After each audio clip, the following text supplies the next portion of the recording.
Se puede compartir pantalla, ¿no, Diego? Sí. Sí, Néstor. A ver, a ver, a ver.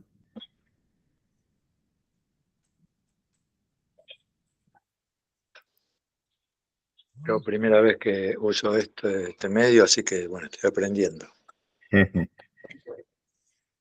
Bueno, hermanos y hermanas, vamos a dar inicio a nuestra clase de Cristología y les invito a hacer la oración con este soneto a Jesús crucificado. Yo les envié en una foto en el grupo la letra. Es un soneto anónimo, es del siglo XVI, se encontró en España. Algunos atribuyen a Santa Teresa de Jesús, pero en realidad no se sabe de quién es, ¿sí? Quizás ustedes más de una vez habrán rezado con ese soneto, ¿sí? En la Cuaresma, en Semana Santa. Entonces, como el eje de nuestra clase de hoy es justamente el misterio pascual, misterio de la muerte y de la resurrección del Señor. Y antes de escuchar, ustedes tienen la letra ahí, como les decía, vamos a escuchar el canto de este soneto. Eh, Nos queda grande a todos, ¿no? Poder, por lo menos es mi sentimiento, es lo que yo siento, hablar de la muerte y de la resurrección del Señor, es el misterio central de nuestra fe. Como yo les había dicho al inicio de las clases de Cristología, nosotros estamos acá como creyentes, o sea, nosotros hacemos este curso, esta escuela, esta materia, no solo como curiosos o para acrecentar nuestro conocimiento intelectual de los misterios de Jesús, sino que somos creyentes, somos mujeres y hombres de fe. Entonces no nos olvidemos que desde esa actitud nosotros nos acercamos a los misterios de la vida de Jesús. Entonces, no perdamos nunca esta condición de discípulos. Nosotros no somos intelectuales, estudiosos, en el buen sentido. O sea, uno se puede acercar a los misterios cristianos, como ya lo habíamos dicho más de una vez, sin tener fe, o sin ser católicos, o sin ser cristianos, siendo de otra religión. Pero nosotros somos cristianos, tenemos esta gracia, ¿no? Entonces, por un lado esto, ¿no? Y por otro lado, como estamos tratando de hacer, digo tratando porque es una aproximación lo que estamos haciendo. Es mucho más lo que queda en el tintero y mucho más lo que necesitamos seguir, ya sea leyendo, investigando, estudiando, con respecto al misterio de Cristo, a Cristo, ¿no? A Jesús. Decía, también estamos haciendo una aproximación histórica, o sea, nuestra materia también intenta desvelar los aspectos históricos, cómo los estudiosos, los teólogos, ven o estudiaron, investigaron el misterio de Cristo, ¿no? O los misterios de la vida de Jesús. Y yo les dije, ustedes saben que para estas clases de Cristología yo me apoyo en dos teólogos españoles.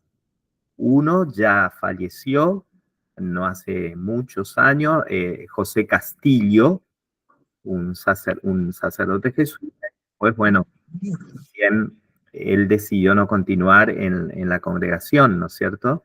En la compañía de Jesús, pero siguió siendo teólogo, ¿sí? Siguió produciendo, él tiene muchos escritos, muchos libros, muchos. Y el otro es José Pagola, que también es un teólogo reconocido español, eh, que también tiene muchas reflexiones en torno a Jesús. inclusive propuestas pastorales, ¿no? Bien, entonces, hecha esta premisa, vamos a orar con el soneto a Jesús crucificado, que nos va a poner en clima de poder aproximarnos a la historia, ¿no? A la historia en la medida en que podamos hacerlo, ¿no?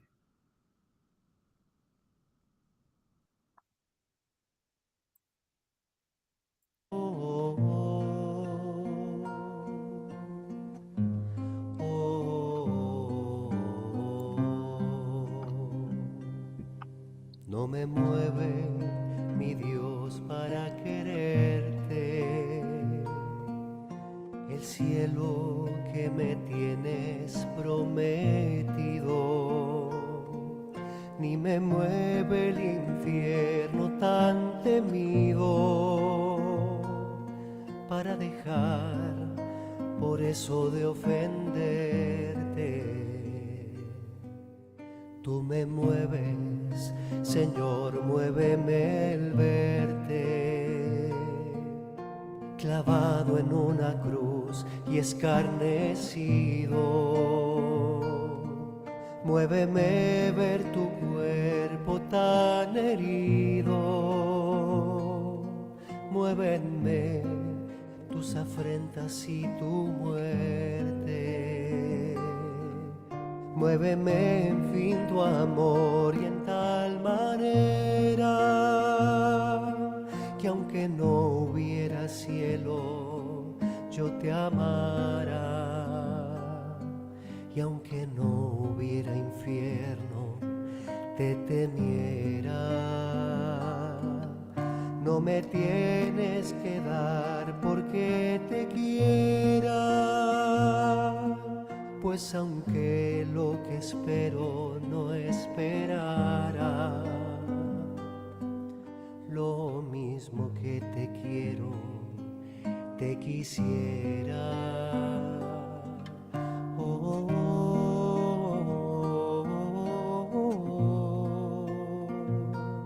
oh,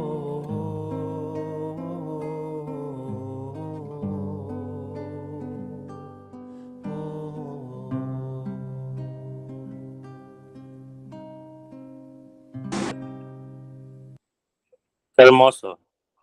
Gloria al Padre y al Hijo y al Espíritu Santo, como era en el principio, ahora y siempre, por los siglos de los siglos. Amén.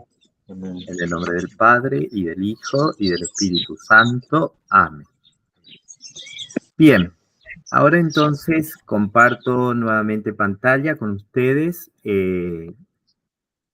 con el Power que nos va a servir de guía para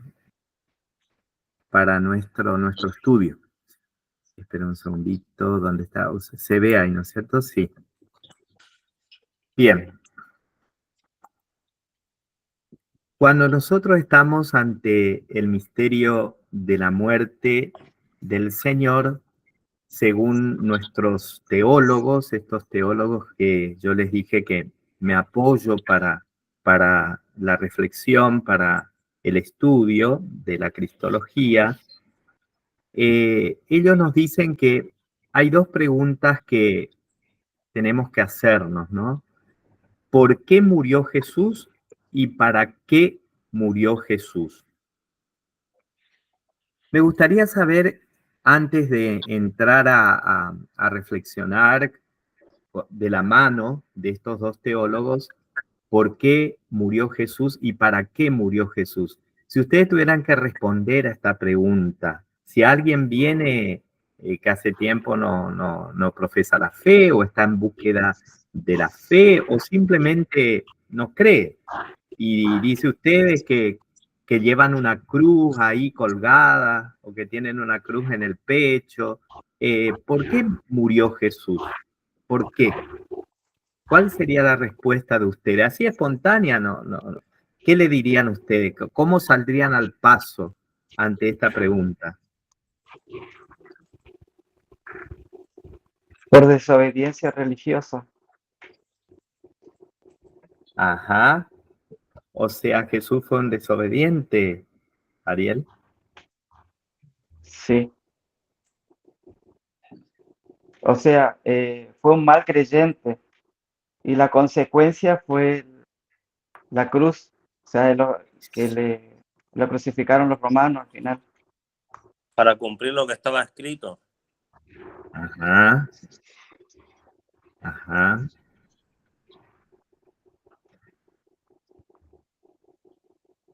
¿Alguien más quiere compartir por qué murió Jesús? ¿Por qué murió de esta manera? Sí, sí, Leo. Para librarnos de nuestros pecados. Ajá, ahí ya vos estarías respondiendo el para qué. Ajá, ¿Para qué? ¿para qué ¿Por murió qué y para Jesús? Ajá, sí, Silvano. O sea, los dos motivos, ay, perdón.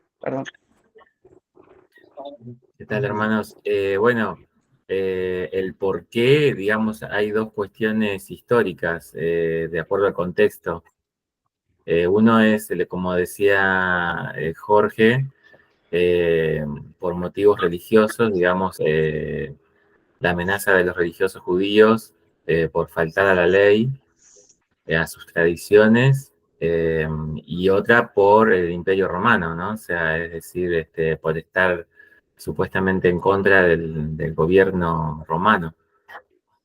Ajá, Eso es el por, y el para qué, bueno, es para salvación de la humanidad. ajá. Bien, bien. O sea, Bueno, son los dos juicios. Juicios por motivos religiosos y por motivo político. bien, bien, Perdón.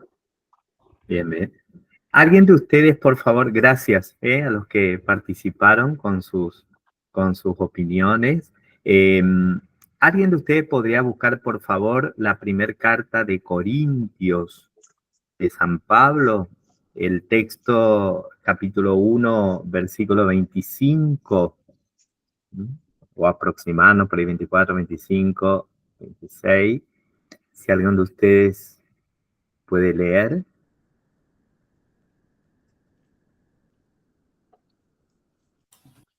Repite la cita bíblica, por favor, padre. Primera carta a los Corintios, capítulo 1, versículo 25.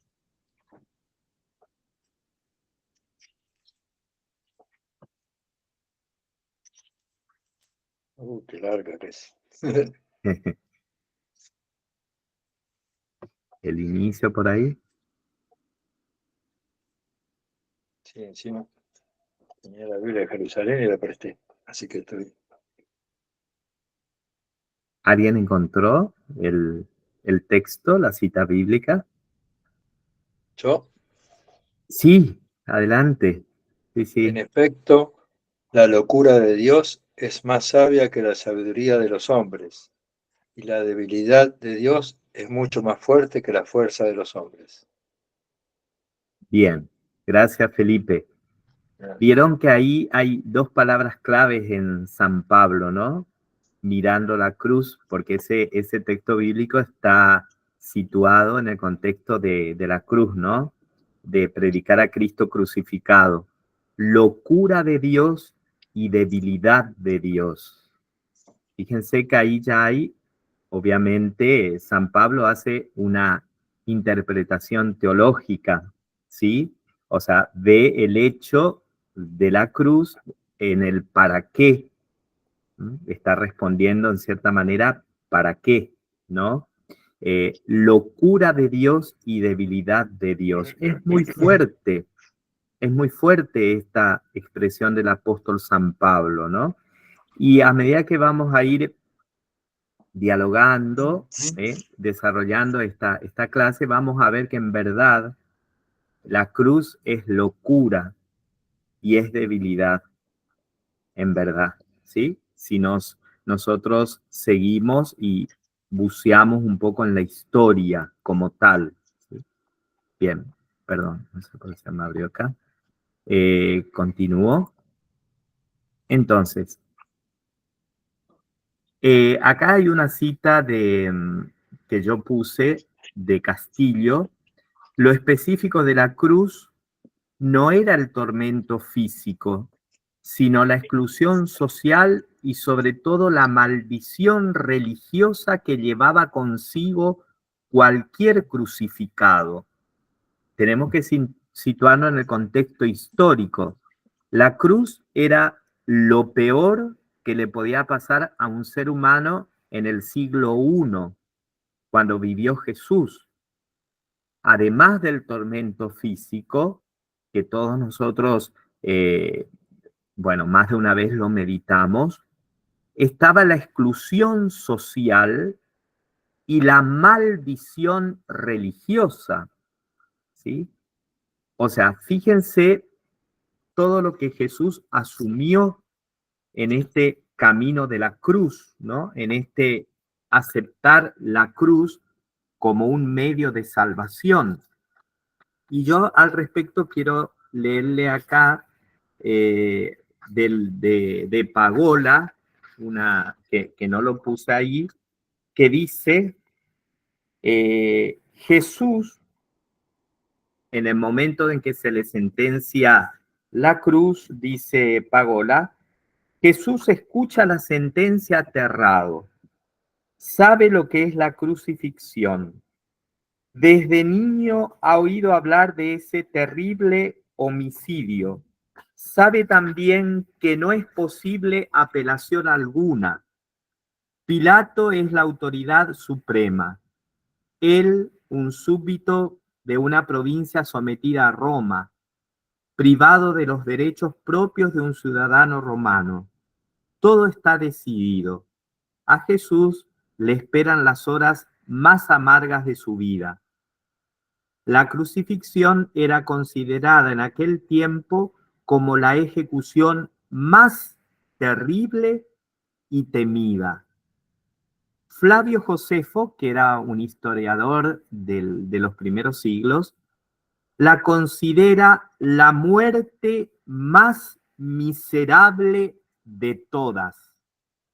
La muerte más miserable de todas.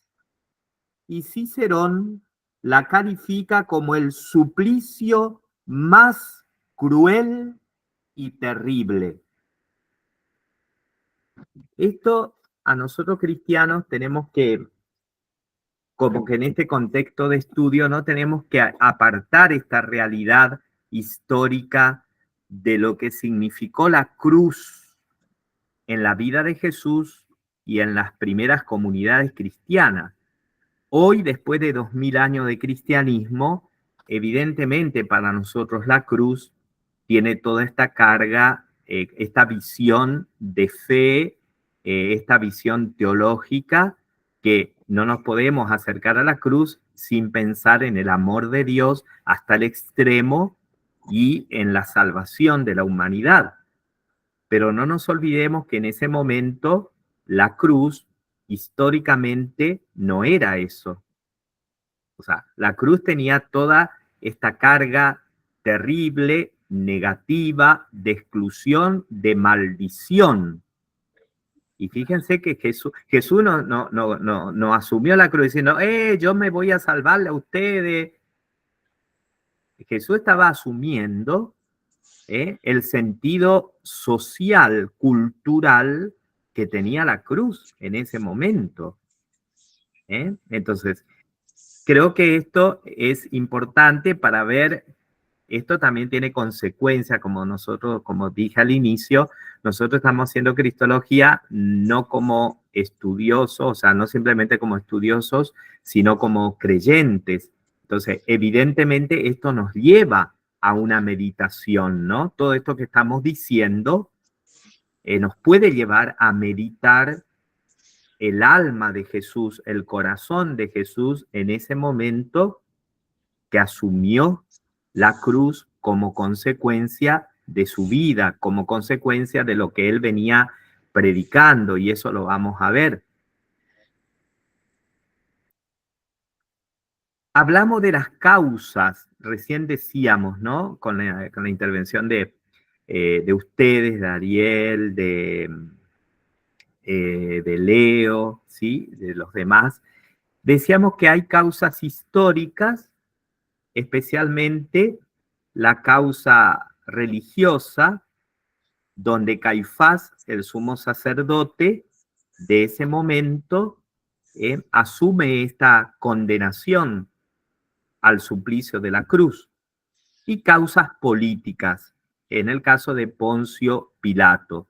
De ahí lo que recién nos decía Ariel, que seguramente él, como más de uno, leyó los apuntes que yo había pasado la semana pasada de los textos de estos dos teólogos.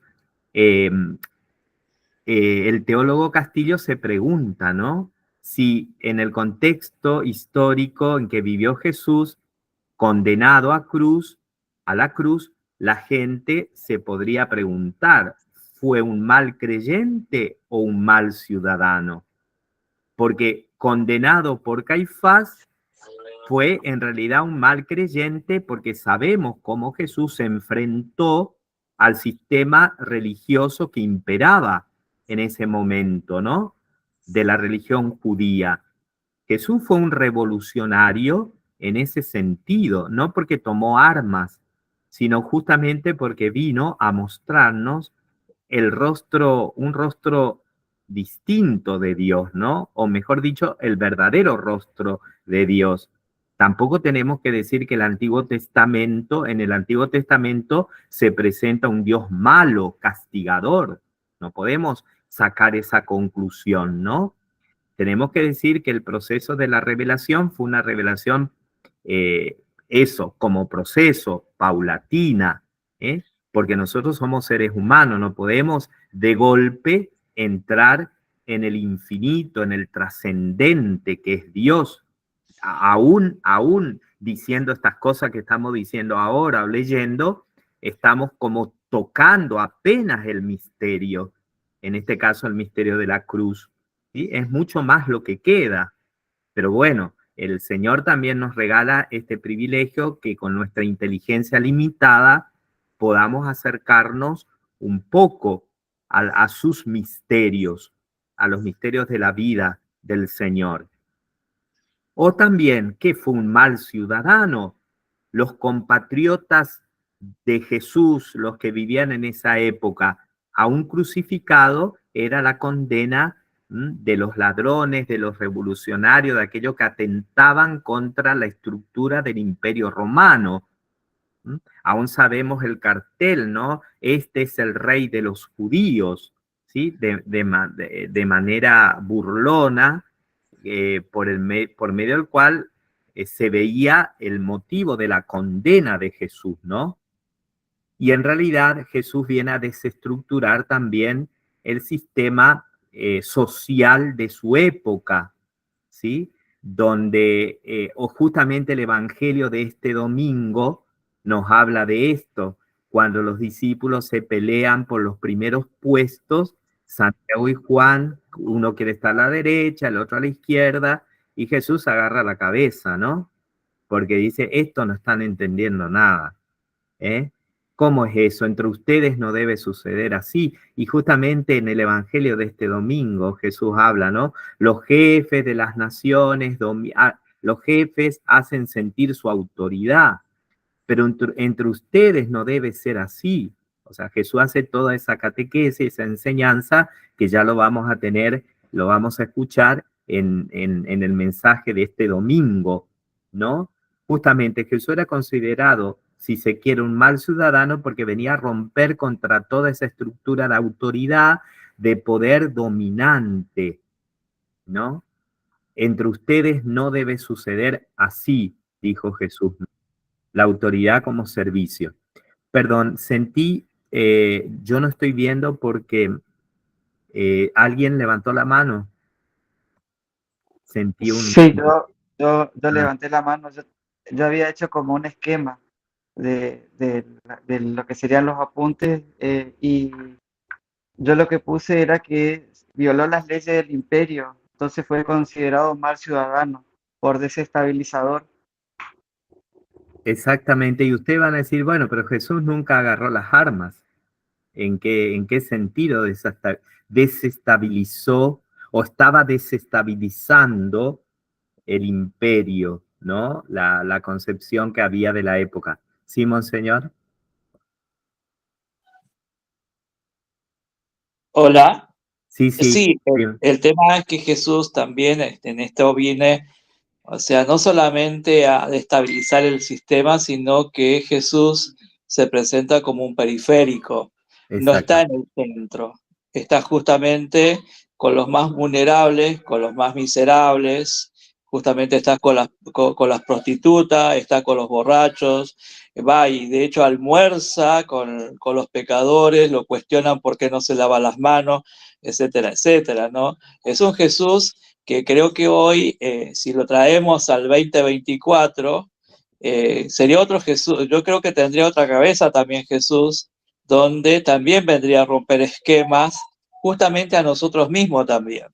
Bueno, nosotros simplemente a veces lo enfrascamos y lo hacemos lo idealizamos tanto a Jesús que no lo miramos también desde la parte humana y que no lo miramos también en la realidad concreta de nuestra sociedad, que nosotros tenemos que saber que como futuros curas o como o diáconos, o sea, lo que fuésemos, como cristianos, pensar en un Jesús vivo también, ¿no?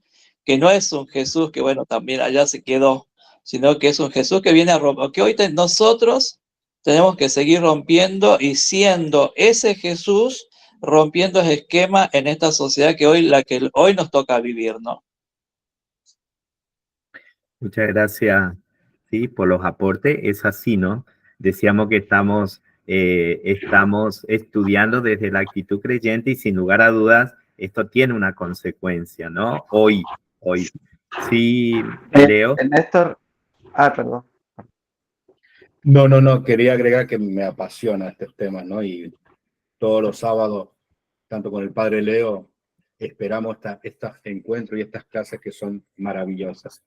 El otro día estaba viendo, porque me gusta estudiar la parte bíblica, han encontrado una carta de una persona, de un funcionario romano, que fue testigo de la predicación de Jesús y de la crucifixión, ¿no? Y relatas los aspectos, nosotros decimos Jesús divino y humano, ¿no? Pero este funcionario romano lo describe de una manera perfecta humana, ¿no? Y dice justamente, es una personalidad fuerte y decidida en cuanto a lo que él predicaba y justamente, como decía Montaño, convocaba a la gente más despreciada de la sociedad, ¿no?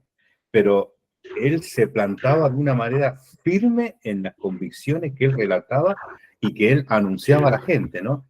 Qué increíble estas cuestiones históricas que hayan encontrado una carta de este hombre al emperador romano, ¿no? De esa época, describiendo a Jesús, ¿no?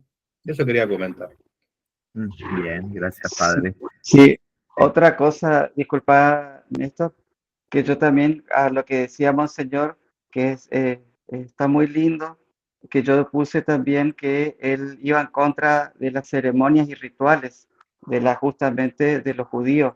Eso también fue lo que provocó esta desobediencia, digamos, por parte de los superiores, digamos.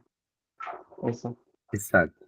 Bueno, gracias. Sí, es verdad, como apoyándonos lo último, sí que dijo Monseñor,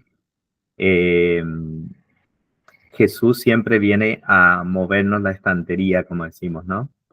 A cuestionarnos, ¿sí? Y a decidirnos de qué lado estamos, en definitiva, ¿no? Veo ahí Facundo, buen día. ¿Podría después pasarnos la información sobre ese documento? Ahí, padre José Luis Silvano escribió en el chat, si podría después pasarnos información, si ustedes tienen algún link para acceder a la lectura. Sí, tendría que volver a rastrearlo en el YouTube, la parte de historia de la Biblia. Estaba viendo justo la historia de la salvación. El padre ha preparado un PowerPoint justamente para el sábado que viene, de la historia de la salvación para hablarlo dentro de la liturgia, ¿no? Entonces voy a tratar a ver si recupero ese documento donde dice, este documento, desde el punto de vista histórico, valiosísimo, ¿no? Desde el punto de vista sagrado también, donde relata la personalidad de Jesús de una firmeza, dice, y que también muestra a Jesús que era, desde el punto de vista humano, lo escribe, y era bien duro, pero duro. Exacto. firme en sus convicciones. Voy a Muy bien. buscarlo, queridos hermanos, a ver si lo encuentro nuevamente y se los mando. Bueno, muchas gracias. Bien. Después estos teólogos, bueno, nos ayudan a reflexionar, ¿no? Dijimos que los responsables de la muerte de Jesús, los sumos sacerdotes, su condena a muerte y los romanos, ¿no?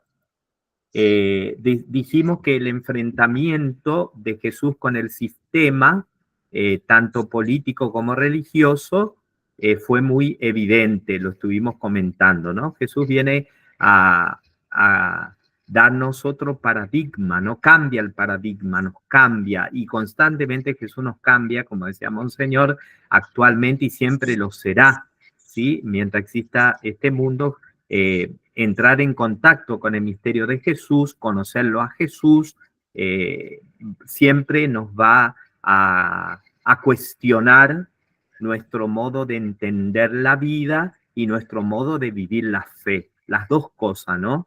La vida y lo religioso, si bien no se pueden separar lo religioso de la vida, pero sepamos que Jesús siempre nos va a cuestionar nuestro modo de vivir y nuestro modo de vivir humanamente y de vivir la fe, ¿no?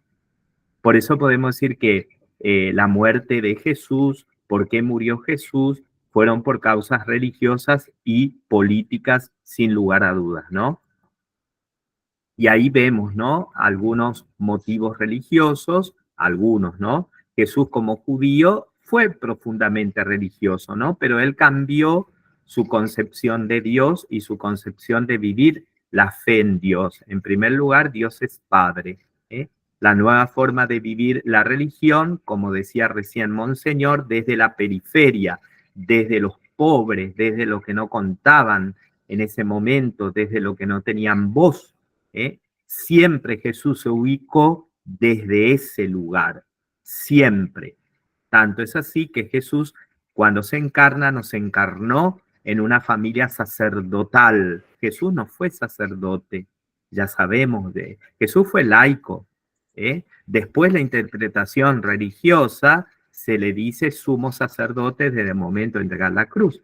Pero Jesús fue laico, ¿no? Ni siquiera los biblistas dicen que una sola vez registran su participación en el culto del templo. O sea, Jesús siempre se distanció contra esa manera de vivir la fe judía, que el sumo sacerdote, el culto, los sacrificios del templo, que no decían nada a la vida, ¿no? Sí, Silvano.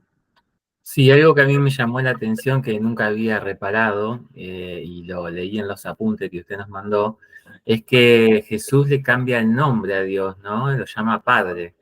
Y para la época, ellos, los judíos, no lo nombraban por el temor, ese respeto, y simplemente le llamaban Adonai, o sea, Señor.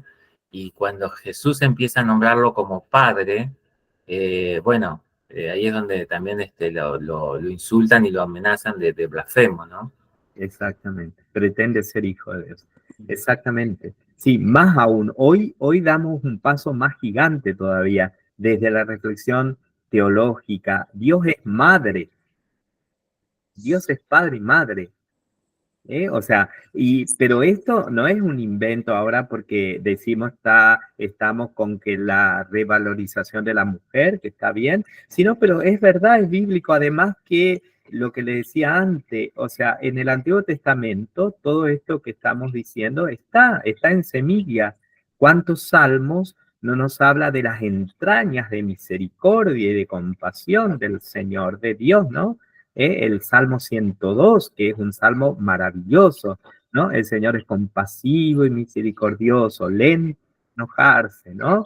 O sea, Dios es padre y madre. ¿Sí, Monseñor?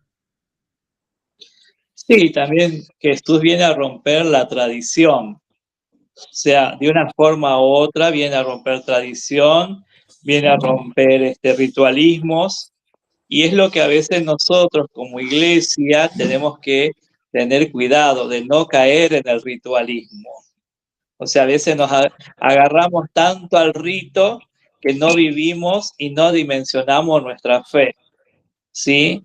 Jesús, o sea, si bien el Antiguo Testamento, no, como decía Néstor, no hay que presentarlo como que Dios era un ogro, pero de una manera sí lo presentaban como un ogro. Por eso hoy nuestra sociedad está como está también, ¿no? O sea, esto que Dios era un Dios castigador, que era un Dios que era hasta si lo miramos, hasta un Dios perverso lo podíamos poner a Dios en algunos momentos, en algunas citas bíblicas de ¿cómo se llama? Del Antiguo Testamento, porque ¿cómo Dios va a mandar que incendiar una ciudad si decimos que Dios es amor? O sea, por eso es que después ellos se quedan con esto, y ustedes fíjense en que la historia del pueblo judío hoy sigue en esas discordias y en esos enfrentamientos, ¿no? Entonces, Jesús viene a romper también ese esquema.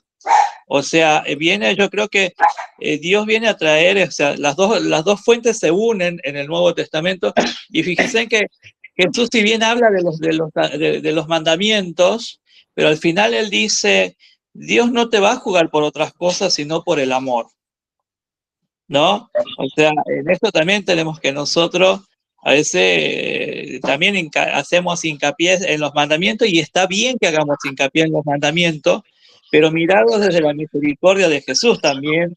En este Jesús que vino, cuando lo estaban apedreando a la mujer, era adúltera, o sea, entonces, y bueno, que tire la primera piedra la que no tiene pecado, ¿no? O sea, tenemos que hoy pensar que hoy nuestra sociedad hoy necesita que este Jesús que estamos presentando sea un Jesús también vivo, y que no es un Jesús que te va a condenar y que te va a ahorcar. Ya lo condenaron y no lo ahorcaron a él por justamente romper estos esquemas también, ¿no? Gracias, Monseñor. Sí, Adrián. Padre Néstor, yo quería acotar que coincido con Monseñor, y que quiero aportar que Jesús nació de la tribu de Judá, que no tenía nada que ver con la tribu de Leví, el hijo de Jacobo, que eran los que se encargaban de la parte litúrgica y que también perseguían a Jesús. Jesús también le dio un lugar muy importante a las mujeres en su vida. Sin lugar a dudas. Si bien que no estuvo con ninguna, de manera sentimental, como una relación seria, como una relación, digamos, de hombre-mujer, le dio un lugar muy importante a las mujeres, como sus discípulas. Y bueno, eso era lo que quería acotar. Muy bien, muchas gracias, Adrián, a todos. Ahí en los apuntes que yo les pasé, en los motivos políticos de la muerte de Jesús, entender que esto que Jesús justamente predicaba, el amor, lo que nos decía Monseñor, y el amor a los enemigos y la renuncia al propio estatus, que era un ciudadano romano de la época. Esto en realidad trastocaba todo lo que se vivía en la sociedad, ¿no? Yo puse ahí la cita en el apunte que yo les pasé, ¿no? Motivos políticos, al final yo cité ahí textualmente lo que dice Castillo, dice, hoy está fuera de duda que la actitud ante la posesión de los bienes y la renuncia al propio honor fueron los dos valores fundamentales que definieron las exigencias básicas de Jesús y del cristianismo primitivo. Lo que es lo mismo que amar y concretar los dos valores fundamentales del cristianismo primitivo, el amor y la renuncia al estatus. Estando así las cosas, ya en el siglo I, Roma no podía soportar el incipiente movimiento de un agitador carismático y profético, Jesús, que con sus seguidores estaba minando no ya el dominio del imperio en una lejana y pequeña provincia de Oriente, sino algo mucho más fundamental, los pilares jurídicos y culturales sobre los que se asentaba la estabilidad de la sociedad. ¿Cuáles eran esos pilares? La propiedad de los bienes y el honor de los notables. Así que fíjense, esto de que ahora decimos sí, hay que renunciar a los bienes, hay que compartir, esto que hoy lo leemos desde otra perspectiva, bueno, como ya comenzó a ser, obviamente fue un escándalo, no podían eran difíciles, ¿no? de asumir. Bueno, hoy también, hoy también en una sociedad de consumo como la nuestra, de capitalismo, de el Dios dinero, como varias veces decimos en nuestras prédicas, obviamente la propuesta de Jesús de la renuncia a todo, al honor, al estatus, el evangelio de este domingo, la renuncia a los bienes materiales, el amor a todo, inclusive a los enemigos, sigue siendo para hoy, y lo será siempre, romper, ¿no? Con los esquemas de lo que vive, lo que se vive en la sociedad, que es todo lo contrario, ¿no? Bien. Ahí después viene la interpretación del hecho histórico. Decíamos, ¿para qué murió Jesús, no? Este Dios crucificado, también para los primeros cristianos, asociar la muerte de Jesús con el proyecto divino fue difícil, ¿no? Justamente, ¿cómo van a asociar la salvación con algo que estaba justamente en la crucifixión, venimos diciendo, era una maldición? O sea, era todo lo contrario. ¿Cómo puede ser que la cruz sea fuente de bendición cuando históricamente la cruz era maldición? Era un maldito el que moría crucificado.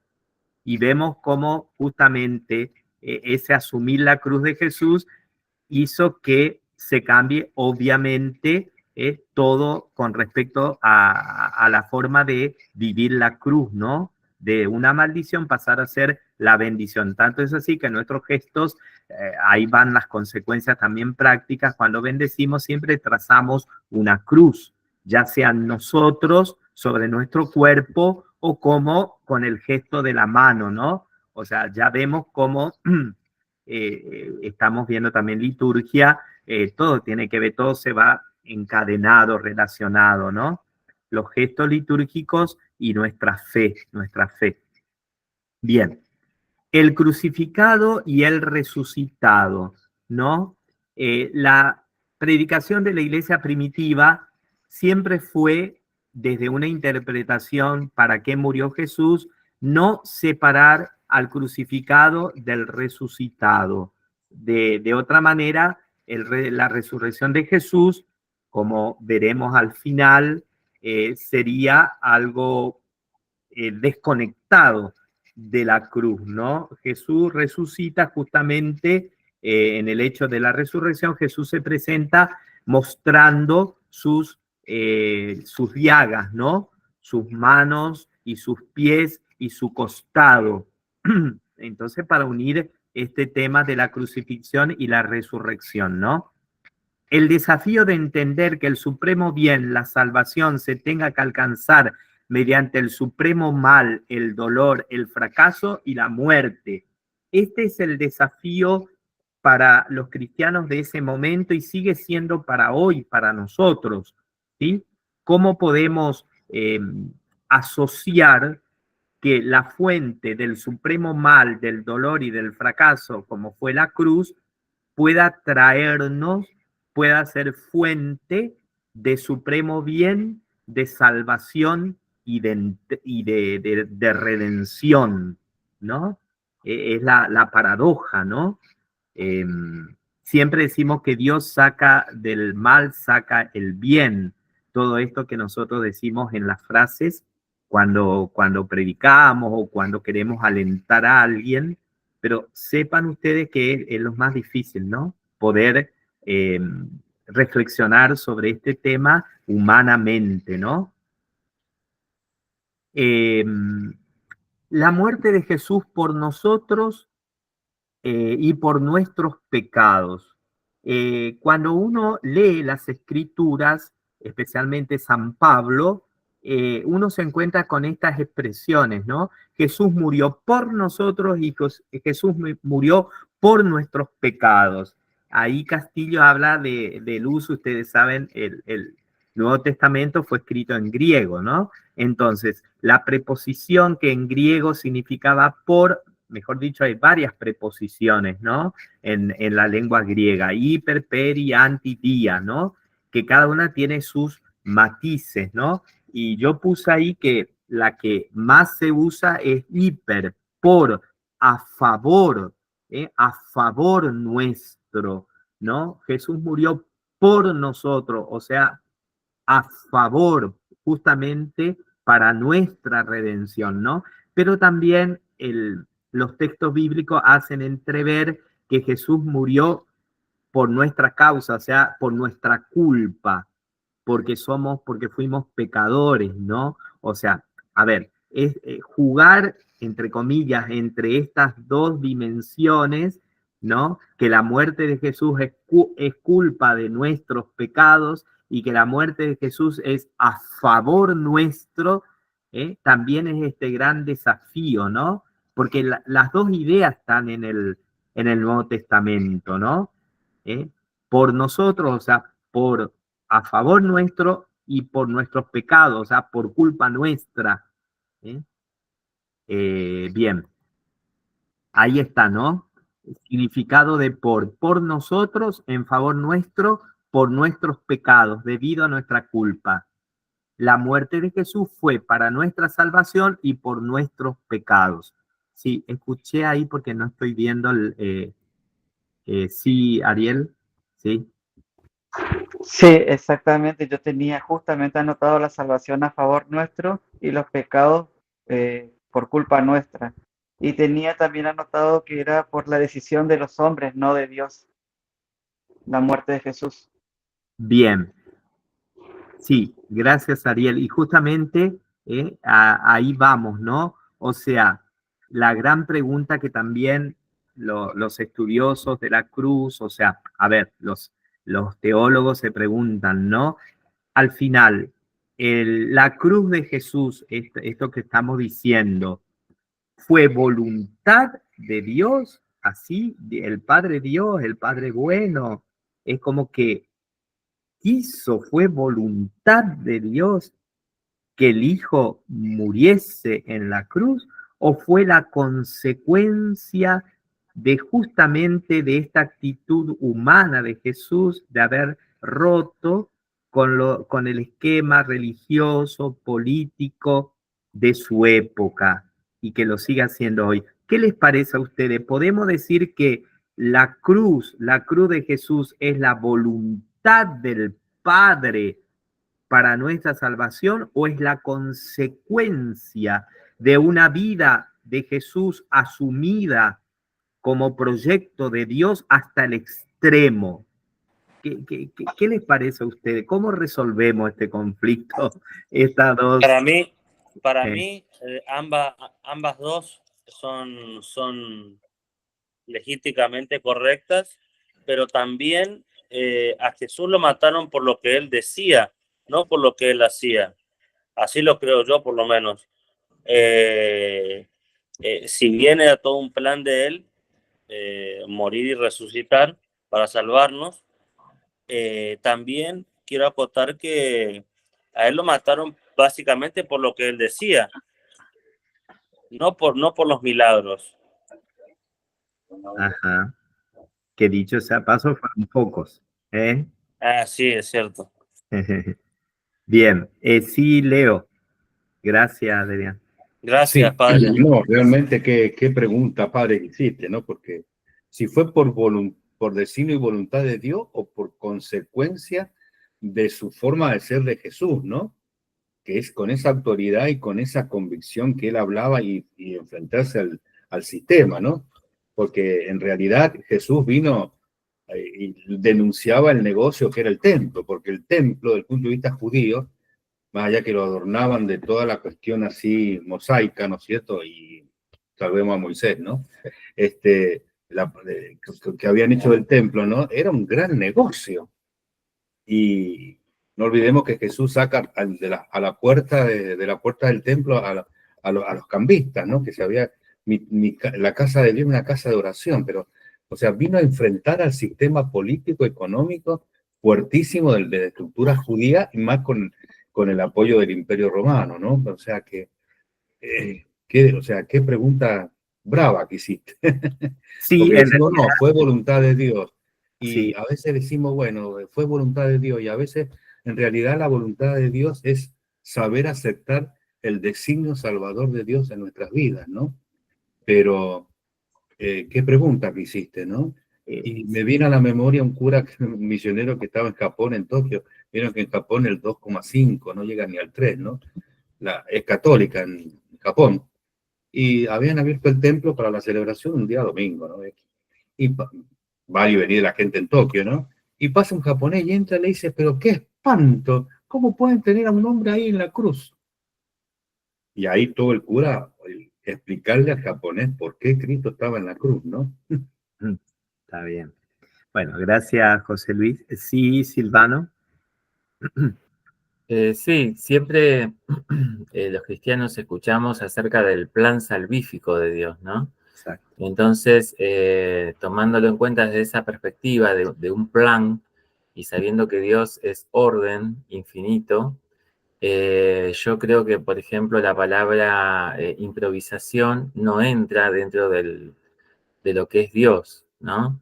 Entonces, para Dios nada es improvisado, sino que en su sabiduría eterna y divina tiene todo un plan para nuestra vida, un propósito, y dentro de todo ese plan está el plan salvífico de la humanidad que se concretó en un hecho histórico en un tiempo determinado. Bien, muchas gracias, Silvano. En verdad, no, yo de mi parte no pretendo dar una respuesta, ni siquiera este teólogo Castillo, cuando nos plantea esto, yo creo que son, entra dentro del misterio, ¿no?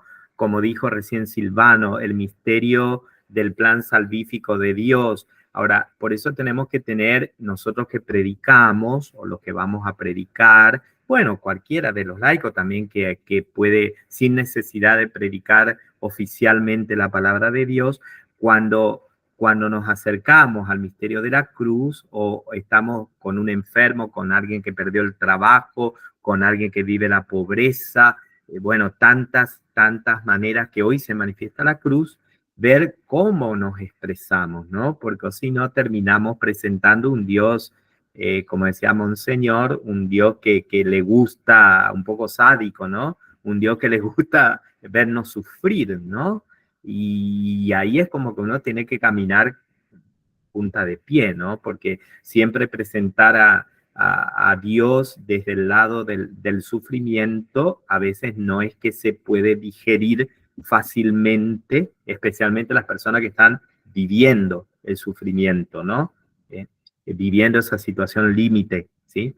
Bien, entonces, podemos decir que las dos cosas, pero hay que tener un poco de cuidado cuando uno dice sí, porque Dios, el Padre Dios, quiso que su Hijo sufriese, quiso, bueno, ese quiso, como decía Silvano, Dios no sé si, bueno, vamos a hacer todo para que mi Hijo le crucifiquen, o sea, tiene muchas aristas esa afirmación, ¿no? O sea, ese proyecto de Dios, en definitiva, ahí ya tiene que entrar la libertad del hombre, que Dios respeta la libertad como principio fundamental. Él dio la libertad y nunca va a hacer nada nunca va a atropellar la libertad que Él dio al ser humano, por más que a Él le duela, ¿sí? O sea, a Dios le duele nuestro pecado, le duele cuando nosotros decimos que no, pero no puede imponerse porque Él es coherente con lo que hizo. Él nos dio la libertad.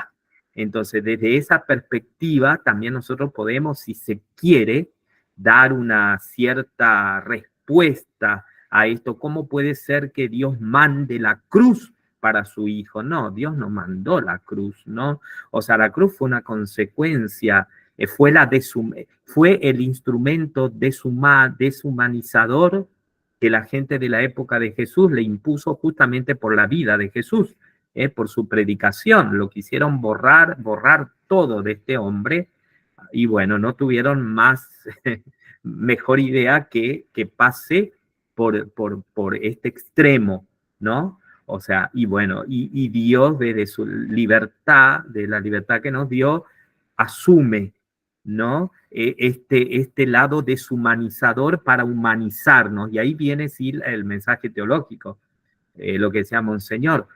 También, ¿por qué nosotros estamos al lado de los que sufren, de los pobres, de los enfermos? Justamente porque Jesús lo hizo, porque Jesús viene a traer humanidad, viene a humanizar todo ese aspecto que deshumaniza, porque siempre el dolor, la enfermedad, la injusticia es deshumanizador, porque ese no es el proyecto de Dios. Dios no quiere el sufrimiento, Dios no quiere la enfermedad, Dios no quiere la injusticia. Ese no es el proyecto de Dios. El proyecto de Dios es la libertad, la paz, el amor, todo lo que sabemos. Y eso Jesús lo hizo efectivo asumiendo la deshumanización justamente, ¿no? ¿Vieron? Es complejo decirlo, imagínense, meditarlo y vivirlo y asumirlo, ¿no? Así que por eso mi humilde consejo siempre es, tengamos mucho cuidado cuando hablamos de la cruz, del misterio pascual, ser prudentes, ¿no? Porque podemos dañar sin quererlo, ¿sí? A las personas, ¿no? Más aún, podemos transmitir un mensaje erróneo de Dios, que también no sería correcto, ¿no? No estaríamos predicando al Dios verdadero, en definitiva, ¿sí? Bueno, de todas maneras, como Dios escribe derecho en reglado torcido, como decimos, no se olviden que está la promesa, tampoco no nos vamos a asustar, ¿eh? O sea, no pretendo asustar a nadie. Acuérdense que está la promesa del Señor, no son ustedes los que van a hablar, sino mi espíritu el que va a hablar a través de ustedes. O sea, si nosotros siempre lo hacemos, todo lo que hacemos lo hacemos desde el espíritu del Señor, seguramente el Señor va a escribir derecho con nosotros renglones torcidos, sí, seguramente. Cuando nosotros tenemos buena actitud, seguramente no nos va a dejar meter la pata, ¿no? Bien. Siguiendo, son las 10:08. Yo voy a seguir un poquito, no creo como la otra vez, estamos haciendo una aproximación a Cristo, pero se dan cuenta que aún esta aproximación sigue siendo temas muy profundos que evidentemente 1 hora y media no nos alcanza, ¿no? Silvano, sí, Silvano. Sí, padre, hay algo que a mí me quedó dando vueltas con el tema de esto de la resucitación de Jesucristo, ¿no? El resucitado. De acuerdo al Nuevo Testamento, es como que Dios Padre lo resucita a Dios Hijo. ¿Cómo se puede explicar esto, digamos? Si Él, siendo Dios, no se resucita a sí mismo, ¿por qué es Dios Padre el que lo resucita? Es como que ahí no me queda muy claro el tema este de la resucitación. Sí. O sea, es Dios Padre el que lo resucita, no es que Él mismo se resucita. Exactamente. Por eso, ahí entramos en el otro misterio de la resurrección. Sí, Silvano. O sea, es mejor desde la perspectiva bíblica hablar en manera pasiva. O sea, Jesús fue resucitado. El Padre lo resucitó a Jesús. El tema es que lo que entendemos nosotros por resurrección, ¿sí? Ese también es un gran tema a meditar, que bueno, yo les pasé ahí el apunte de Pagola, que les pasé directamente todo lo que él dice ahí, ¿no? Y para adelantarnos un poquito y responder, Silvano, tampoco pretendo tener todas las respuestas, siempre yo también busco otros aspectos a ver qué dicen, ¿no? Otros estudiosos o, bueno, creyentes, ¿no? No nos olvidemos que el Hijo es Dios sin lugar a dudas, pero el Hijo siempre estuvo sometido a la voluntad del Padre, ¿sí? O sea, es esa filiación que para nosotros hace ruido, ¿no? Como el Hijo, yo lo único que hago es la voluntad del Padre, dice Jesús. Entonces, ¿qué quiere decir? ¿Que Jesús nunca hizo nada por sí mismo? O sea, en la misma perspectiva que vos decís, Silvano, se puede aplicar la vida terrena de Jesús. Cuando Jesús dijo, yo no hago nada si no es lo que quiere mi Padre. O sea, es esa comunión tremenda de la voluntad de Jesús con la voluntad del Padre, que en definitiva es una sola, y va a decir, bueno, pero y al final Jesús en su libertad vino a hacer, no hizo nada que no sea lo que el Padre quería. Y lo mismo la resurrección, o sea, es el Padre en cierta manera que se anticipó, es el Padre porque la fuente en la Trinidad siempre es el Padre la fuente de la Trinidad. No es que otro misterio a estudiar, el misterio de la Trinidad, cómo son las relaciones entre el Padre, el Hijo y el Espíritu Santo. O sea, el Padre siempre es la fuente de la vida en la Trinidad. Esto no quiere decir que solo en un momento estaba solo el Padre y después se le ocurrió tener el Hijo y después viene el Espíritu Santo, porque no podemos hacer de este misterio algo secuencial histórico, ¿no? Como nuestra cabeza está acostumbrada. Pero es así, o sea, siempre es el Padre, ¿no? Es la primacía del Padre, que volvemos a insistir que también es madre, no nos olvidemos. Entonces, es el Padre que lo resucita a Jesús. Es el Padre que en cierta manera, no en cierta manera, con la resurrección, el Padre está avalando la vida y la muerte de Jesús. Por eso Pablo va a decir, sin la resurrección no tiene sentido nuestra fe. Y sí, porque ¿qué es lo que vamos a predicar? ¿Un Cristo muerto? Si un Cristo muerto no sirve, porque la muerte en la cruz era lo más ignominioso. ¿Cómo nos puede salvar una persona muerta en una cruz en ese contexto histórico que estamos diciendo? Si el Padre no lo resucitó, si el Padre no aceptó, al resucitarlo, no acepta toda la vida de Jesús y la muerte. Entonces hay como que la resurrección le da el sentido último, es el sello del Padre a lo que Jesús dijo e hizo. ¿Sí? Entonces, vuelvo a insistir, es conveniente decir que el Padre lo resucita, no que Jesús resucitó, sino que es el Padre que lo resucita. ¿Sí? Bueno, pero igual se puede seguir investigando, Silvano, en esto de o Jesús resucita o es el Padre. ¿Sí? Pero muy buena tú. Sí, Luciano. Luciano. Sí, padre. No, sumando a lo que usted está diciendo, o sea, mi interpretación de cierta forma es que Jesús al morir en la cruz, para poder morir, abandona su esencia divina.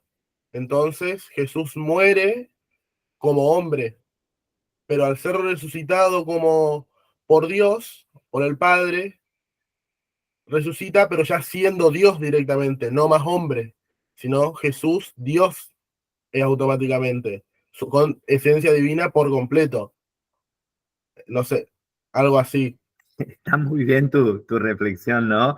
Vamos entrando en puntita de pie, como decíamos, en este misterio. Sí, sí, sí, Luciano. Es que uno dice, Dios murió. Vieron que hay un filósofo ateo, Nietzsche, que decía, ¿no? Que Dios murió, que Dios está muerto, ¿no? En verdad, Dios murió, pero Dios murió, murió el Viernes Santo, murió. ¿Y cómo es esto, no? O sea, otra vez naturaleza humana, naturaleza divina. Y si vamos a este proyecto que decía Silvano, inicial de Dios, San Pablo lo dice en la carta a los filipenses, se despojó de su condición divina, no hizo alarde y se hizo semejante a nosotros. O sea, ese himno de San Pablo a los filipenses, ¿no? Que es un himno cristológico con una densidad tremenda, bueno, va intentando, ¿no? Explicarnos esto, cómo es esto que se despojó de su condición divina y se hizo semejante a nosotros, ¿no? De ahí es que ¿vieron la coherencia de Dios? ¿Vieron la coherencia? Si él se despojó, vivió como un despojado al lado de los despojados. O sea, es una coherencia de Dios. Él se despojó de su condición divina, se encarnó, vivió como despojado al lado de los despojados de la sociedad. ¿Vieron que si uno va meditando seriamente, todos estos pasajes así tan centrales de la Sagrada Escritura, tiene todo consecuencias lógicas, ¿no? ¿sí? Y prácticas, ¿no? Bien, continúo un poquito más, espero no irme de las 10:30, total les dejo la tarea, ¿sí? Sí, Silvano. Perdón, padre, gracias por sus explicaciones. Cuando Jesús es resucitado, resucita en cuerpo y alma, o sea, su condición sigue siendo 100% hombre y 100% humano, porque dice que después en un momento come con sus discípulos. Claro. Claro. Sí, es verdad. Jesús, la resurrección de Jesús, por eso los relatos evangélicos le muestran a Jesús haciéndole ver a sus discípulos las marcas de los clavos, el costado, ¿no? Justamente para que haya una conexión, decíamos, entre el crucificado y el resucitado. Pero bueno, ahí también tenemos que seguir meditando que según Pagoli, los grandes teólogos, la resurrección de Jesús no es una vuelta a la vida. O sea, no es que Jesús volvió con la resurrección a esta vida. No. Es un entrar en el misterio de Dios, que es divinidad y plenitud, donde Dios Padre justamente hace que su cuerpo quede transformado por la acción del Espíritu Santo como fuente de vida, ¿no? Ahí también interviene el Espíritu Santo.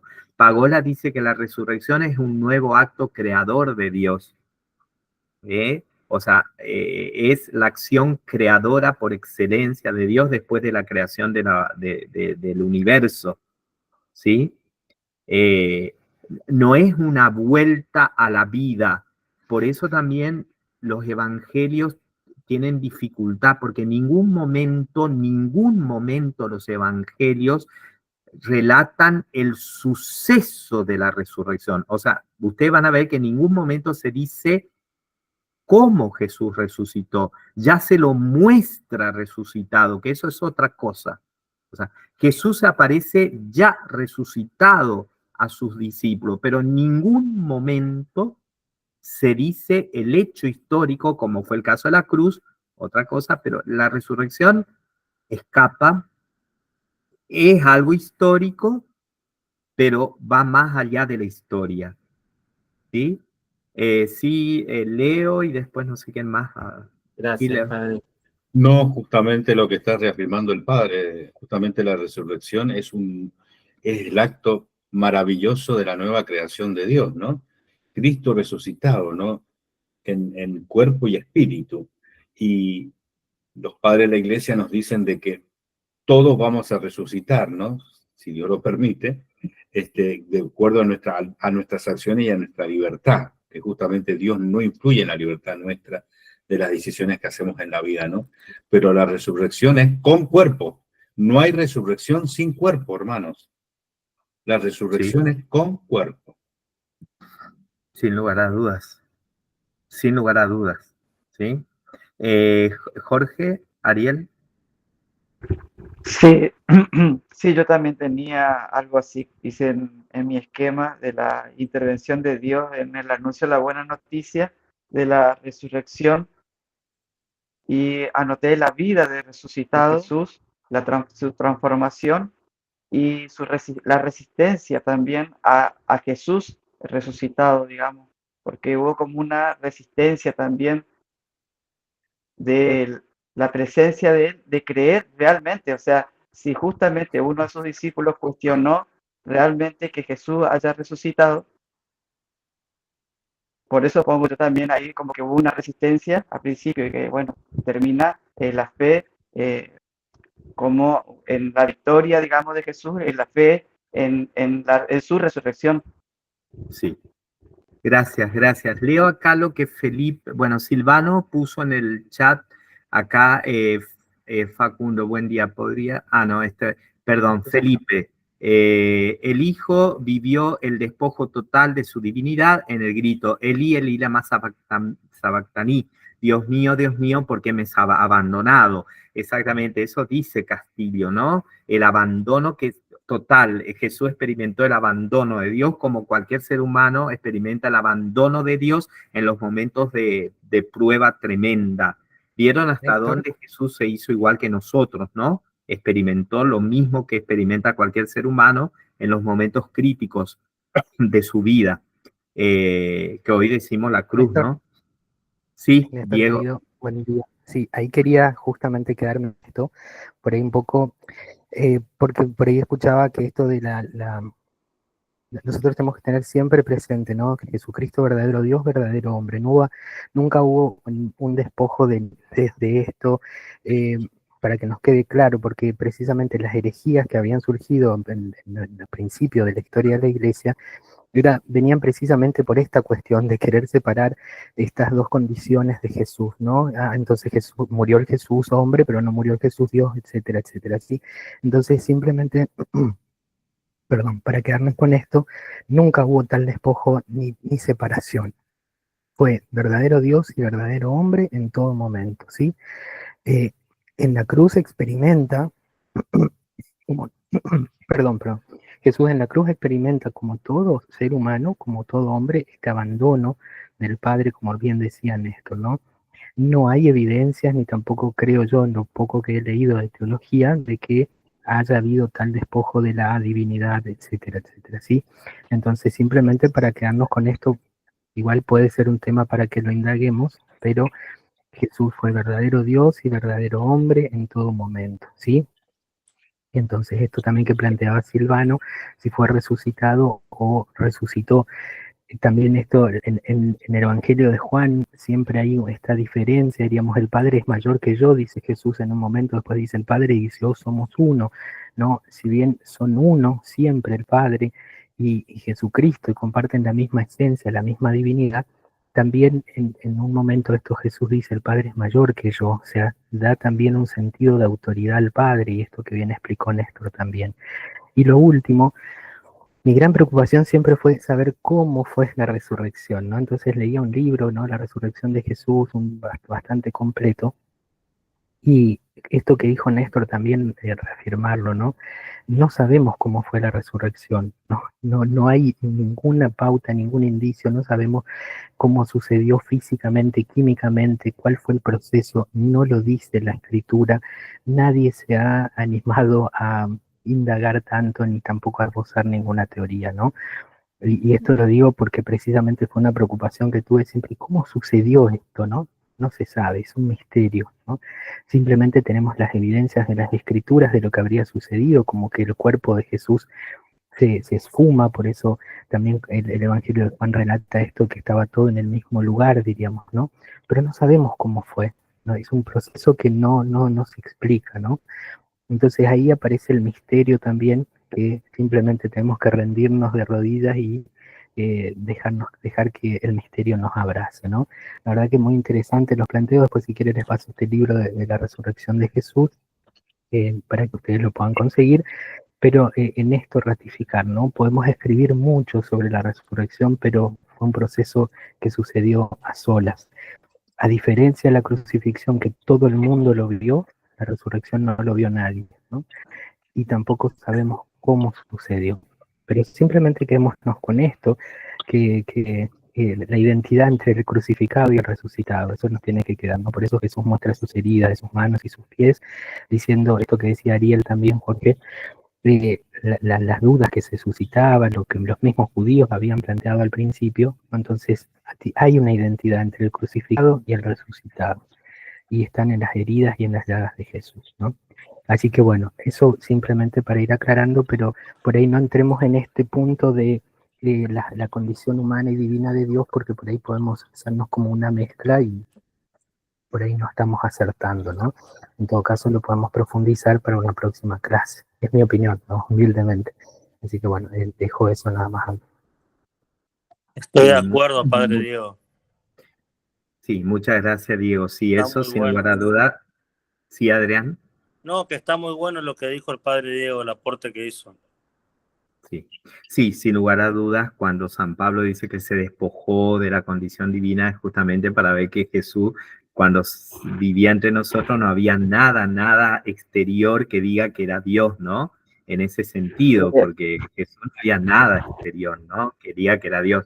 exterior estoy hablando, ¿no? O sea, evidentemente la naturaleza divina y humana siempre estuvieron. Nosotros eso no podemos, nosotros como católicos, cristianos católicos, no ponemos en duda esa unidad de naturaleza en la única persona que es el Hijo de Dios, ¿no? Tampoco en Jesús había dos personas, o sea, no había una persona humana y una persona del Hijo de Dios, no, dos naturalezas, decimos nosotros, en una sola persona que siempre es el Hijo de Dios. Jesús siempre es el Hijo de Dios, ¿no? Él es la segunda persona de la Trinidad, ¿sí? Lo que yo entiendo es despojarse entiendo como que Jesús lo que quiso en su condición humilde, no quiso imponerse como Dios, digamos, o sea, en su humildad, él quería presentar al Padre, pero desde otro lugar, sabiéndose él Dios, ¿no es cierto? Pero él quiso como abajarse para a partir de ahí anunciar el reino de Dios, o sea, no que él haya abandonado esa condición divina, sino que él se abaja para anunciar el reino de Dios. O sea, para mí era eso, despojarse de ese cartel y mostrarle al pueblo, a la comunidad, a Dios desde otro lugar. O sea, eso es mi humilde interpretación. Muy bien, ahí como decía el padre Diego, él nos va a seguir ayudando con alguna bibliografía que podemos seguir profundizando, más aún una palabra, si quieren anotar, la palabra griega que es importante para la fe, que es kenosis. La kenosis se escribe con K, kenosis. La kenosis, por ejemplo, es una de las palabras que atraviesa toda la cristología.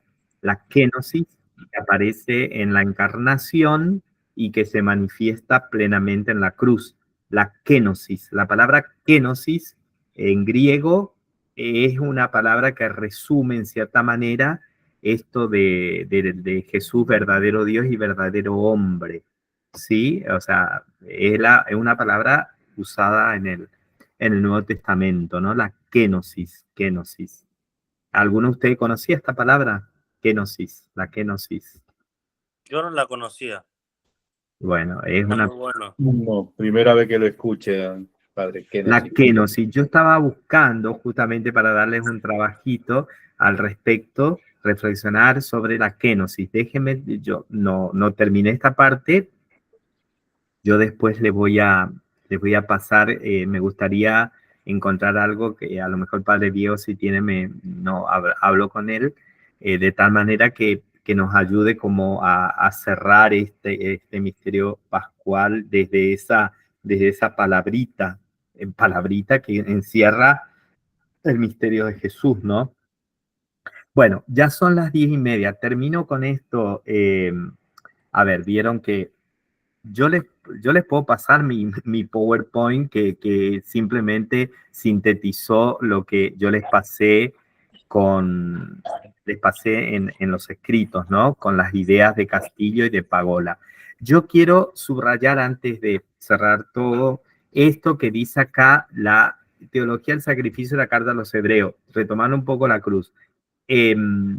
La carta a los hebreos es también un escrito del Nuevo Testamento que tiene muchas enseñanzas, o sea, mucha vivencia práctica, por decirlo de alguna manera, porque trastoca, cambia el sentido de los sacrificios del Antiguo Testamento, ¿sí? O sea, a partir de la carta a los hebreos, ahí es que entendemos que Jesús es sumo sacerdote, ¿sí? Aparece ese concepto de Jesús sumo y eterno sacerdote, pero el sacerdocio de Jesús, que no lo hace en el templo, como los sacerdotes del Antiguo Testamento, porque Jesús muere fuera de los muros de Jerusalén.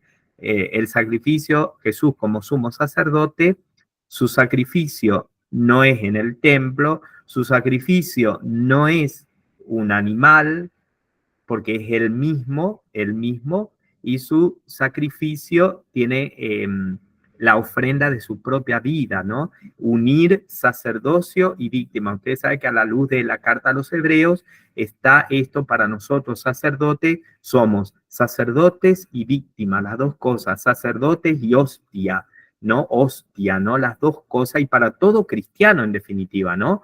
No solo para el ministro, ¿eh? El cristiano no debe separar la ofrenda a Dios, es su propia vida, su propia vida. Nosotros somos la ofrenda agradable a Dios, nuestra vida. O sea, a partir de la carta a los hebreos, vieron cómo los textos, decíamos cuando estudiamos Biblia, los textos se van complementando en el Nuevo Testamento. ¿Sí? Bueno, la carta a los hebreos hace este aporte fundamental para la cristología y para la vida cristiana. De ahora en más, el sacrificio agradable a Dios es la vida del cristiano, nosotros. Por eso en la liturgia, decíamos el sábado pasado, no podemos separar vida, no podemos, por un lado la liturgia, por otro lado la vida, porque no estaríamos, en cierta manera, viviendo esto que nos dice la carta a los hebreos, ¿sí? Entonces, esto también es para hacer un curso aparte, ¿eh? La carta a los hebreos, lo dejo acá porque lo que puse ahí en el Power y lo que les pasé a ustedes es como una síntesis, ¿no? De lo que a partir de la muerte de Jesús en la cruz, la consecuencia que tiene en nuestra vida. Nosotros somos sacerdotes y víctimas, cada uno de nosotros, o sea, sacerdote y ofrenda. Nosotros ofrecemos nuestra vida. Ya no hay que buscar afuera para ser agradable a Dios, cosas exteriores. Es nuestra vida la que hay que ofrecer para agradar a Dios, ¿sí? Bien, hermanos, vamos a terminar. Padre Diego, lamentablemente, discúlpame, Padre Diego, hago todo lo posible para ser lo más sintético, pero nos damos cuenta, a todos les pido disculpas, que son temas que no podemos, ¿no es cierto? Cualquier cosa, ustedes tienen los apuntes, les voy a pasar el PowerPoint. Esto de la resurrección es algo que podemos seguir profundizando y vemos cómo seguimos formándonos al respecto, ¿no? Pero bueno, yo creo que por ahora, Padre Diego, podríamos llegar hasta acá para no abusar de la generosidad de ustedes. Y bueno, y no sé, Padre Diego. Sí, sí, está bien. Simplemente un aviso parroquial. Me tengo que comunicar con el Padre Goyo, que nos va a dar una clase especial sobre todo lo que es diversidad, género y religión. Después también con el Padre Néstor estamos viendo una clase especial con respecto a homilética, algunas breves reflexiones sobre el tema de las homilías. Eso también lo estamos conversando con Monseñor, así que eso va a ser, entre comillas, obligatorio para quienes van a acceder al ministerio. Lo del Padre Goyo va a ser parte de la formación nuestra, por lo tanto también están sumamente invitados, no sé si sumamente la palabra, están cordialmente invitados. Y sí, Felipe, llego a casa y les voy a enviar el libro. Y iba a quedar clases de consulta, que ya se los dije la vez pasada, que no se preocupen, vayan anotando todas las dudas. Entonces, si nos pueden hacer llegar las dudas, va a ser mucho mejor. Entonces, llegamos a esa clase de consulta con las preguntas ya formuladas por ustedes. ¿Estamos? En esa clase estaríamos los 4 docentes de la escuela para que puedan sacar todas las dudas que tengan. Así que eso sería, nos viene un noviembre bastante movido, porque algunas clases van a ser domingo, por una cuestión de no cortar el orden de estas clases, ¿sí? Así que estas clases que se van a suplementar, que para los que no van a acceder al Ministerio Ordenado no es obligatorio, pero para los que sí van a acceder, sería bueno que vayan dejando también ahí libre un poquito los domingos. Creería que va a ser a la siesta, o a la mañana o a la siesta, Pero bueno, para que vayan teniendo en cuenta. Esto va a ser en noviembre, ¿sí? Va a estar un poco cargado, pero bueno, vemos el interés de ustedes también y por eso creo que es la respuesta a esto, ¿sí? Así que bueno, está perfecto. Gracias, Néstor, por la clase de hoy, maravillosa, como siempre. Y bueno, da para seguir hablando, la verdad que está recontra bien, ¿eh? Así que bueno, vemos el interés de ustedes, por eso también nos animamos a hacer estas propuestas. Así que, Néstor, gracias. De nada, padre. Antes de cerrar, se me pasó a leer acá el aporte de Felipe, después que leímos Dios mío, ¿por qué me has abandonado? Felipe dice, ¿se imaginan él siendo uno con el Padre y el amor del Espíritu Santo, sintiendo la realidad del hombre, mujer, que como dijera el filósofo, el Dasein, está arrojado al mundo? Sí, bien, Felipe, o sea, vieron que teología, filosofía, se pueden armonizar, digamos, podemos ir de un lado para otro. Bueno, Padre Diego, pasanos por favor el libro. Bueno, eso ya está. Si puede pasarnos el libro, muy agradecido. Padre Diego, ahí Felipe deja su hotmail, no sé si vos ves, o después igual nos pueden pasar.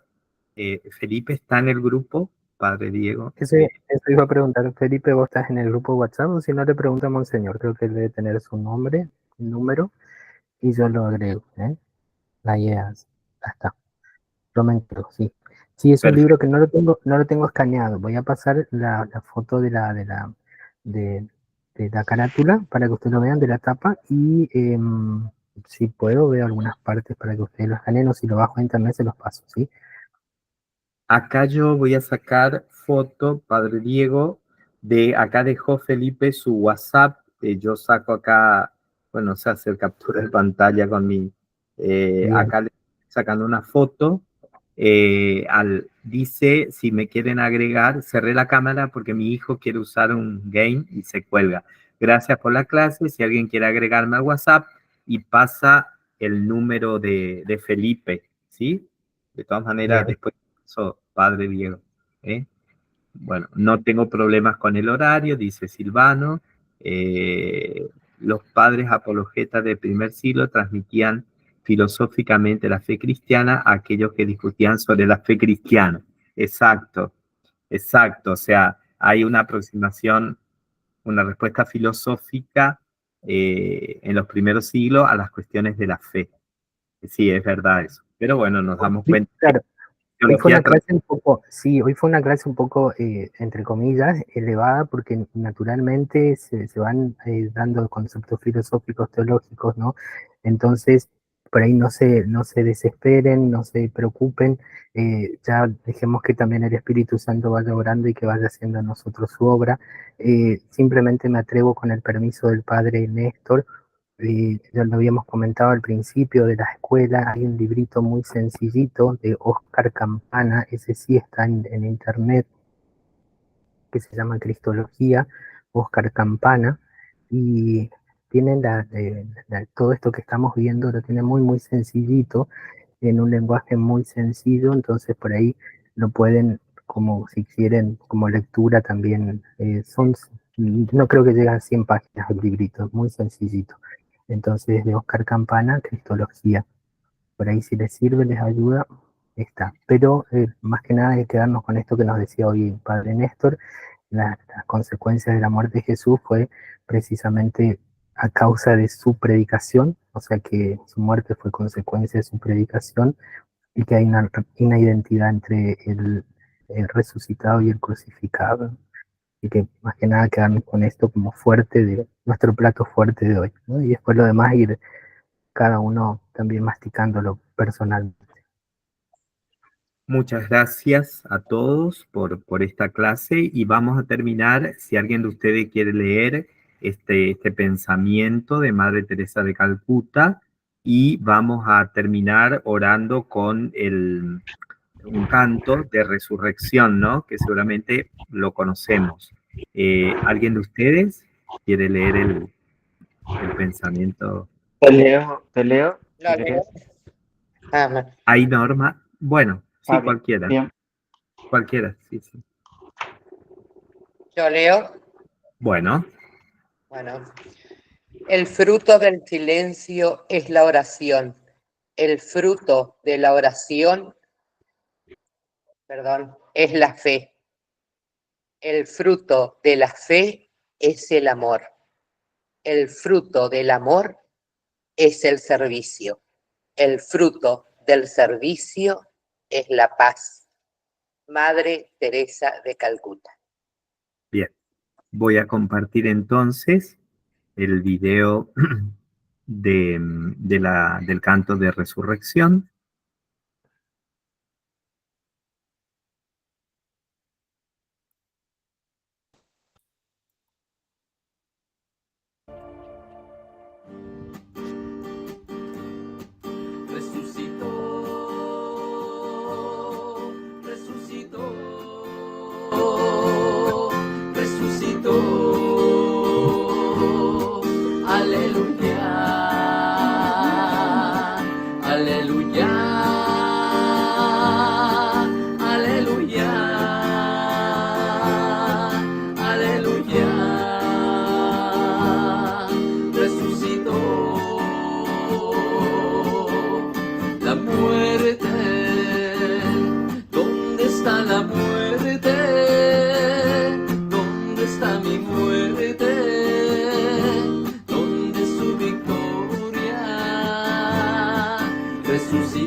Al Padre que nos pasó a su reino, donde se vive de amor.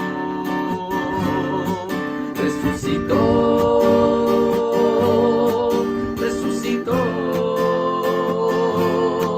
resucitó. Aleluya, aleluya.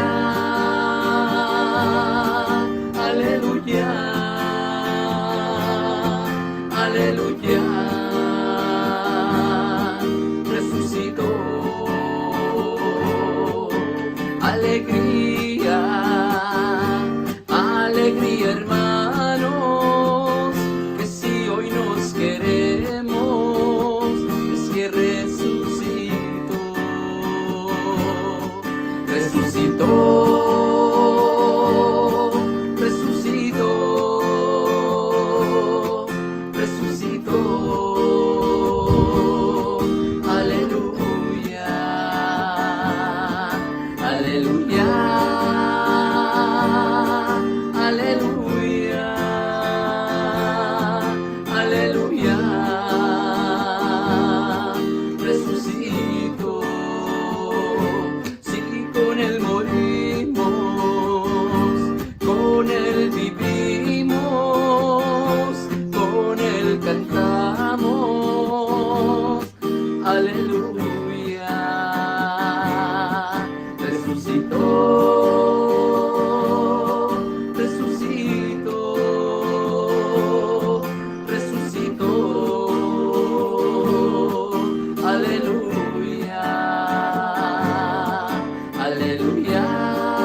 Gloria al Padre, y al Hijo, y al Espíritu Santo, como era en el principio, ahora y siempre, por los siglos de los siglos. Amén. Y que Dios nuestro Señor nos bendiga en el nombre del Padre, y del Hijo, y del Espíritu Santo. Amén. Amén. Muchas gracias. Feliz domingo. Gracias. Feliz Día de la Madre a las mamás. Gracias, Padre. Gracias, Padre Néstor. Muchas gracias. Apasionante. Gracias.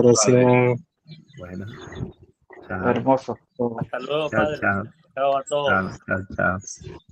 Chau, chau. Chau, chau.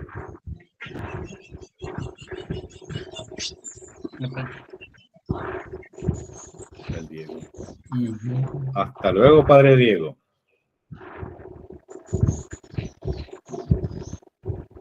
Tendré que ponerle esta semana en contacto con él para